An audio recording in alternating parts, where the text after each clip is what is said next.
കാടമുട്ട അച്ചാർ, നാടൻ കുറച്ച് ഐറ്റംസും ഒക്കെ ആയിട്ട് ഒരു കട പരിചയപ്പെടുത്താറേ. ഏത്തക്ക ചിപ്സ്, ലഡു, കേസരി. ലഡു 2 എണ്ണം. ഞാൻ വാരിക്കോരി എടുക്കുന്ന ആളാട്ടാ, സത്യം. എവിടെങ്കിലും പോയി കഴിഞ്ഞാൽ കടയിലുള്ള സാധനം മൊത്തം ഞാൻ വാരി എടുക്കും.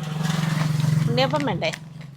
ആ ഉണ്ണിയപ്പം എന്താ ചേച്ചിയുടെ കടയിൽ നിന്ന് 2 സാധനങ്ങൾ വാങ്ങിച്ചിട്ടുണ്ട്. അപ്പോൾ ചേച്ചിയുടെ കച്ചവടം എല്ലാവരും മാക്സിമം ഒന്ന് സപ്പോർട്ട് കൊടുക്കുക. നമസ്കാരം.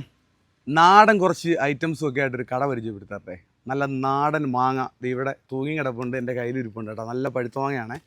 ഞാനിപ്പോൾ ഉള്ള സ്ഥലം എന്ന് പറയുന്നത് ആലപ്പുഴ ജില്ലയിൽ ഹരിപ്പാട് ചെറുതന എന്ന് പറഞ്ഞിട്ടുള്ള സ്ഥലമാണ്. ഇവിടെ ഒരു ചേച്ചിയുടെ ഒരു കുഞ്ഞ് കച്ചവടമാണ്. അപ്പോൾ ഞാൻ ഇതുവഴി ഇങ്ങനെ യാത്ര ചെയ്യുമ്പോൾ ഇവിടെ വെച്ച് കണ്ടതാണ്. ഒരു കുഞ്ഞ് കടയിൽ എല്ലാത്തരം സാധനങ്ങളും ഉണ്ട്. മാങ്ങയുണ്ട്, നല്ല പൊരി സാധനങ്ങളുണ്ട്, അച്ചാറുണ്ട്, അവലുണ്ട്, ലഡു ഉണ്ട്, അങ്ങനെ ഒരുപാട് കാര്യങ്ങളുണ്ട്. എൻ്റെ അടുത്ത് ചേച്ചി നിൽപ്പുണ്ട്. ചേച്ചിയുടെ മൊത്തം നാടൻ കച്ചവടമാണല്ലോ. ഇത് തത്തച്ചുണ്ടൻ മാങ്ങയാണോ? അതെ അതെ. പേരയ്ക്ക മാങ്ങയുണ്ട്, അതുപോലെ തന്നെ ഇവിടെ നല്ല പഴുത്ത മാങ്ങ ഇരിപ്പുണ്ട്. കപ്പലിന്റെ മുട്ടായി ഉണ്ട്, പിന്നെ ചിപ്സ്, ഏത്തക്ക ചിപ്സ്, ലഡു, കേസരി, അവല് വിളയിച്ചത്, നമ്മുടെ നാട്ടിൻപുറത്തെ കുഞ്ഞു കച്ചവടമാണ്. അങ്ങനെ എല്ലാം. പിന്നെ നമ്മൾ ചമ്മന്തിപ്പൊടി, പിന്നെ അങ്ങനെ എല്ലാ ഐറ്റംസും ഓർഡർ അനുസരിച്ചും ചെയ്തു കൊടുക്കും. വട്ടയപ്പം, അങ്ങനെയുള്ള കാര്യങ്ങളെല്ലാം. ഈ ഐറ്റംസ് എല്ലാം ചേച്ചി ഒറ്റയ്ക്കാണ് ഉണ്ടാക്കുന്നത്. ചേച്ചി എങ്ങനെ ഈ സംരംഭം തുടങ്ങുന്നത്? ഇത് നമുക്ക് പഞ്ചായത്തിൽ നിന്ന് ലോണ് തന്നതാണ് 50,000 രൂപയ്ക്ക്.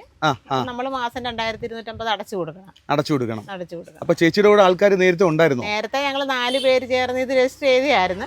ഇപ്പം ഞാൻ ഒറ്റയ്ക്കാണ് ചെയ്യുന്നത്. ഇപ്പൊ ഒറ്റയ്ക്കായാലും നമ്മള് അത്യാവശ്യം എല്ലാ കാര്യങ്ങളും ഉൾപ്പെടുത്തി ചെയ്യുന്നുണ്ടല്ലേ? പിന്നെ നമുക്ക് നല്ല നല്ല ഓർഡറുകൾ വരുന്നുണ്ട്. എന്തിന്റെയൊക്കെ ഓർഡറാ വരുന്നത്? എല്ലാ സാധനത്തിന്റെയും കിട്ടും. കൂടുതലൊക്കെ ഇപ്പൊ ഓണം ആകുമ്പോഴും ഗൾഫിലൊക്കെ പോകുന്നവരൊക്കെ വന്നേ കൂടുതൽ സാധനങ്ങളൊക്കെ ഓർഡർ ചെയ്യും. അപ്പൊ നമ്മൾ അതനുസരിച്ച് ചെയ്ത് കൊടുക്കും. ഈ ചെമ്മീൻ ചമ്മന്തിപ്പൊടിയൊക്കെ ഉണ്ടാക്കി കൊടുക്കുന്നുണ്ടോ? എല്ലാം കിട്ടും. മറ്റേ തേങ്ങാ ചമ്മന്തിപ്പൊടി, അങ്ങനെ എല്ലാ. അപ്പം എന്തായാലും ഞാൻ ചേച്ചിയുടെ നമ്പർ നമ്മുടെ വീഡിയോയിൽ കൊടുക്കാം.